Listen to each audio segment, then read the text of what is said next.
It's another day again, and we are working on the Slamalon.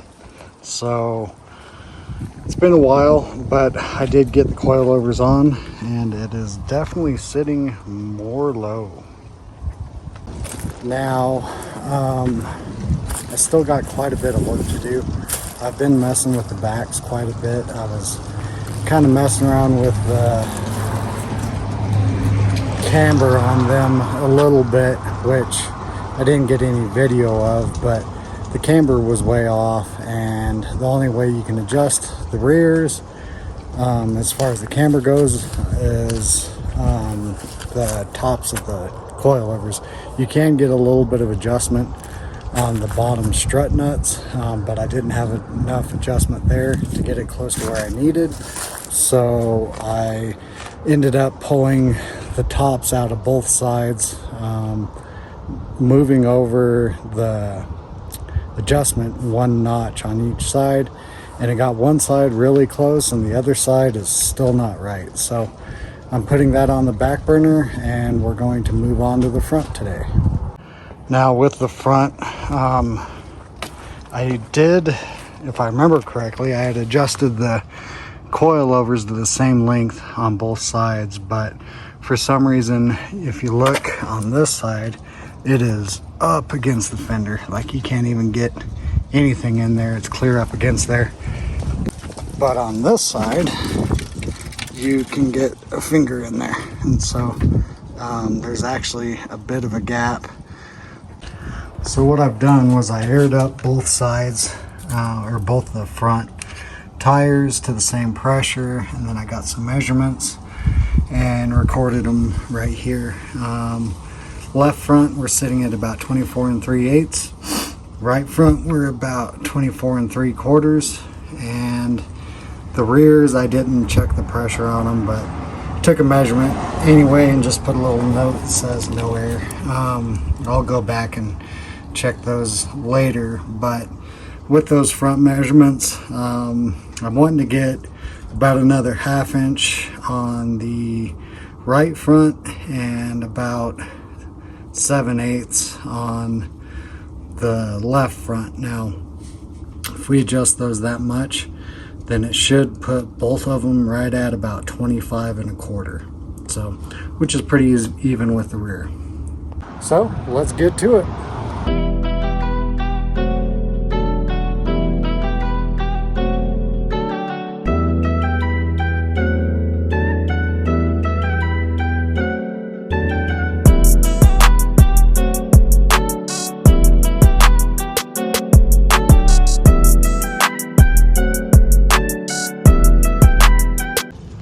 All right, here we are. We got the driver's side front tire off. You can see our coil over here. While I was in here, I wanted to check this ABS line because the ABS light came on now for some reason. So I just wanted to make sure I didn't snap one of these lines. I looked at the rears, didn't see anything, so everything looks good here. But on with our adjustment. So I have my handy dandy machinist rule here, and if you look at it, it's got inches, then it's got 30 seconds and 64ths of an inch. What I'm going to do is just put this on here, and it's going to be clean up against the top, this top collar, and then I'm going to measure down to the top of the bottom collar, and if it'll focus, you'll see we're just a hair over 30 seconds, and we need to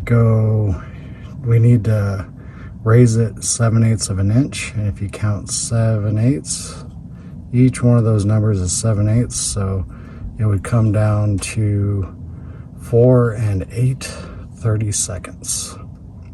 So let's loosen this up and get her adjusted. With your kit, you typically get 2 spanner wrenches. So you get this small one and you get the big spanner wrench. I use the big one more than anything. We'll get our our rule out of there. And now we're going to loosen this bottom collar right here. So put it on there. I might have to smack it with a hammer. Yep. All right, a couple whacks with the old mallet and she is loose. Now you just want to spin this loose. I can't remember if I've been over this already. I'm sure I'll figure it out when I go to edit, but to adjust these, you just want to spin this bottom guy loose, and then you're going to take your wrench and you're going to spin this guy. So spin it left counterclockwise to raise and clockwise to lower. So we're going to go counterclockwise. We've got to go quite a bit. So you just spin it around and then just check it periodically. Once you get it where you want it, lock it down. So I've been adjusting on this for a while and I realized I made a mistake. I should have wrote down what the measurement was from here to here. I'm sure you guys are probably screaming at me right now because you already know, and I don't feel like going back through the video to figure out what it was. So I believe it was, let's see, I believe that it was 3 and 24/30 seconds was where it was at, which means that we would need to go to 4 and 12/30 seconds to get our 7/8. So we're just going to go with it. As my good old buddy Puddin says, wing it and ding it, baby. All right, I did end up going back and reviewing the video I took earlier, and what we needed to be at, excuse my hiccups, is just a hair over 4 and 8/30 seconds. So we are right there, just a bit over. Oh man, dang hiccups. We're a bit over 4 and 8/30 seconds. So let's lock it down, and I'm gonna try and get rid of these hiccups. Okay, now we're over here on the other side. I do want to apologize. It seems like I only make these videos when I'm fighting a cold. So if I'm not bringing very good energy, do work with me. Kind of fighting something my daughter brought home from school, and so, boy, the old beard is getting long. Look at that thing. All right, so we're on the other side. Got the wheel off over here, and let's just measure real quick and see what the current length is. So from the top or the bottom of this top collar to the top of the bottom collar, we are at 3 and 12/30 seconds. So it's the same as the other side was to begin with, which confirms that I did have the coilovers set to the same height.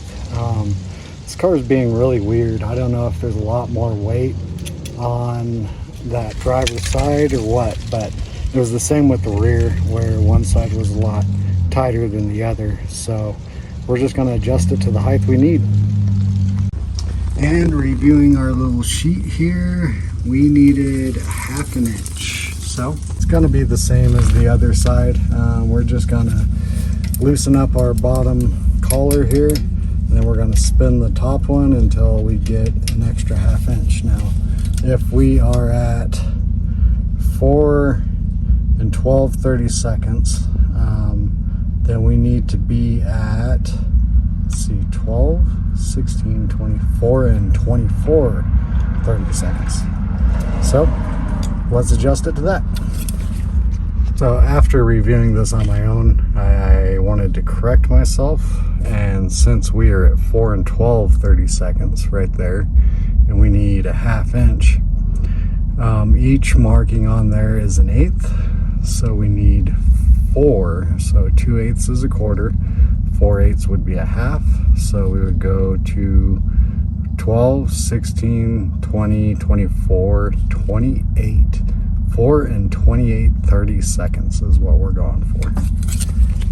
So I realize I've been saying 4 and whatever this whole time. I really need to just quit with the numbers.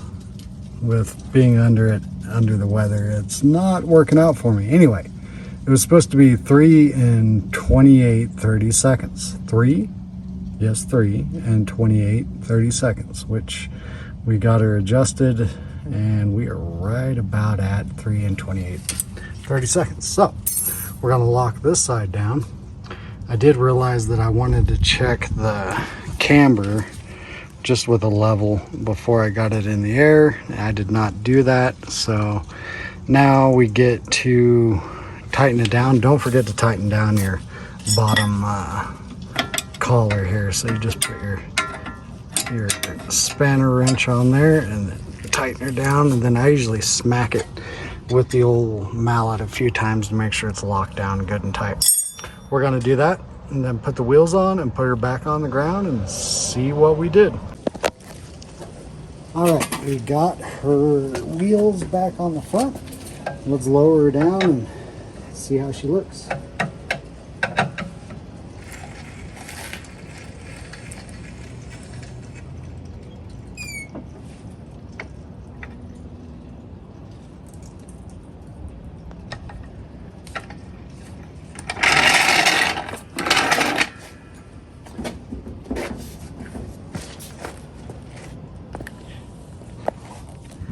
All right, now let's see what we got.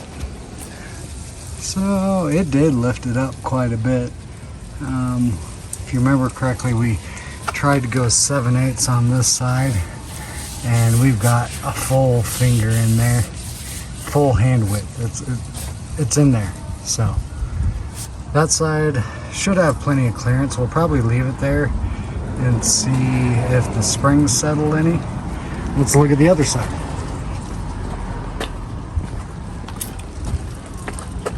Alright, on this side, we got about the same. Let's measure it and see how close we got. Now when you measure these, you want to measure it right at the center of the wheel hub and all the way up to the bottom edge of the fender. So we're going to put it right about there, and then look and see. We got just a hair over 25 1/4. Yeah, 25 3/8. And on this side, right at the center of the wheel here, and we got just a hair under 25 1/4. I have been having issues with this tire though, and it's been losing air pretty fast, so it might have lost some air, but it's close enough for the moment, and we'll run with it and see how it does. And now that we got her back on the ground once again, we are going to try and hook up the sway bars. Now, in the instructions it said to hook them up on the ground. I'm assuming because the mount that goes on the body of the coilover is adjustable. You spin it to where you need it. And so I'm going to try and crawl my fat butt. Man, it's getting windy. Ugh, it's too much like Oklahoma around here. I'm gonna try and Winnie the Pooh under this car and see if we can hook up these sway bars. So hopefully it goes well. And after careful consideration, yeah, let's try to put it on the ramps. Well, I decided to look at the back side. It's a little more clearance. I could probably get that side hooked up pretty easy. And just to give you guys a little visual reference, this is my hand, and we got like 1/2 inch. So it's pretty tight. This side would be real tight with the muffler. But while I was under here, I noticed something. Look at that. Right there. Frickin' dirt daubers in Colorado. They're here. They have invaded. So what we're gonna do, since I've got the car so far up in the driveway, we're just gonna take the ramps, put them on the back, back the car up on the ramps, we'll do the rear sway bar. I got one new end link because I had to chop the other one out. And then, oh hey. Sounds like freedom, baby. That was the medic. So maybe we should just keep them handy, because you never know around here, man. We'd be doing things. Okay, we got our rear tires. I was gonna say chalked, but we got the ramp behind them. Now we're gonna start up the old girl and back her up on the ramps. But listen to this thing. Listen to it. She's a screamer. Starts right up. Listen to it. Lovely. Man, this car, it sat for, I was thinking about it the other day. It would have been 5 years is how long it sat in the backyard. And once I figured out the alarm stuff, as you have probably seen in a previous video, she just started right up. Like, not even like 3 full cranks, just boom, fired right off. I mean, this thing is just an incredible car, and it's been reliable, and now it's gonna have a little style. Okay, now that we're under here, as long as the wind ain't gonna be screwing everything up, you can see here's our coilovers, the only shiny piece in here. These are our sway bars, and we're gonna pivot these guys up. Oh, this wind is just beating me with crap. Anyway, I got an end link in the trunk that'll go onto here.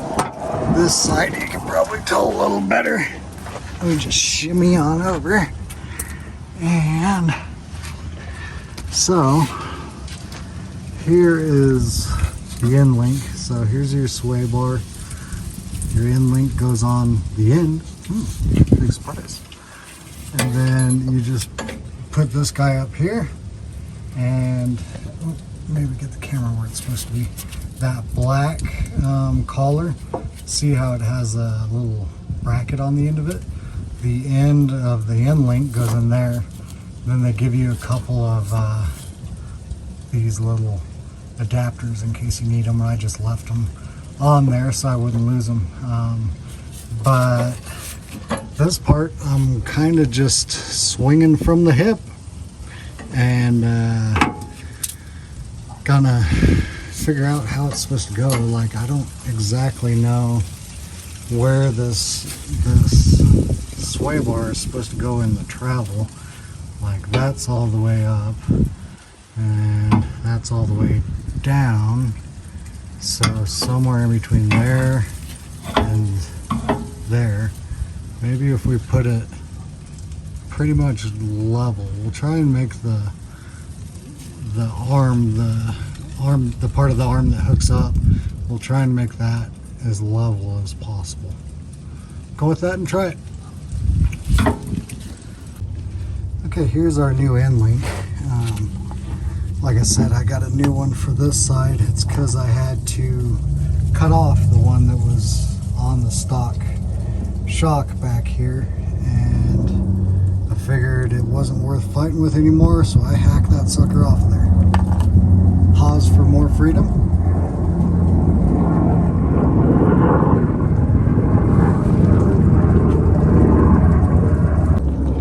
All right, now this is a pretty decent end link here. When you get it, this one came with 2 little blue plastic covers on each end, I assume to protect the threads and the little end joints on here. Take those off, and then take your nuts off and just hook her up. But yeah, it seems like a pretty decent unit. Could be a little thicker, but maybe we'll handle performance modifications at a later date. One thing you should probably do I probably should have mentioned this earlier, I didn't think about it till I went to put it in, is find the correct size wrench and the correct Allen head. If you look down in there on the stud, I'll take this off. So as you can see on that stud, on the end of it, it's cut for an Allen head. Now this whole stud will spin around, and when you take an old one off, you find out real quick why that's a pain. But I try not to spin them too much when I put them on. So let's find the Allen head that'll fit in there nice and snug, and let's find the correct size wrench for the nut. And what we ended up with was a 5mm and a 15mm. Let's throw it on. And what you're going to do is you're going to have your Allen holding onto the stud. So you'll hold on to that with one hand, and with the other hand take the opened end of your 15mm and center down. Alright, well, we ended up running into some issues. Got it down off the ramps, got the rear end jacked up, got the wheel off, and discovered that there was no bolt in here to lock the collar or lock this bracket for the sway arm end link. So looked around my stash, decided that it wasn't worth trying to track one down, so I just ran to Ace and got a little button head. I actually got a few of them, set of socket head bolts in the right thread, and so I just found a bolt that had the right thread, took that with me, matched it up. It was M6 by 1 thread, and then I just found a socket head that had the Allen. Turned out it was the same size as the others. The Allen was a 5 like the others, so I kind of like that. We got that sucker locked down. We got our end link hooked up and tightened down, and then the last thing we're going to do is we're just going to measure to see what the distance is here between the bottom collar and the bracket there, and it's right at about 1 and 12/32. So we're going to duplicate that for the other side, hook it up, and we should be good to go.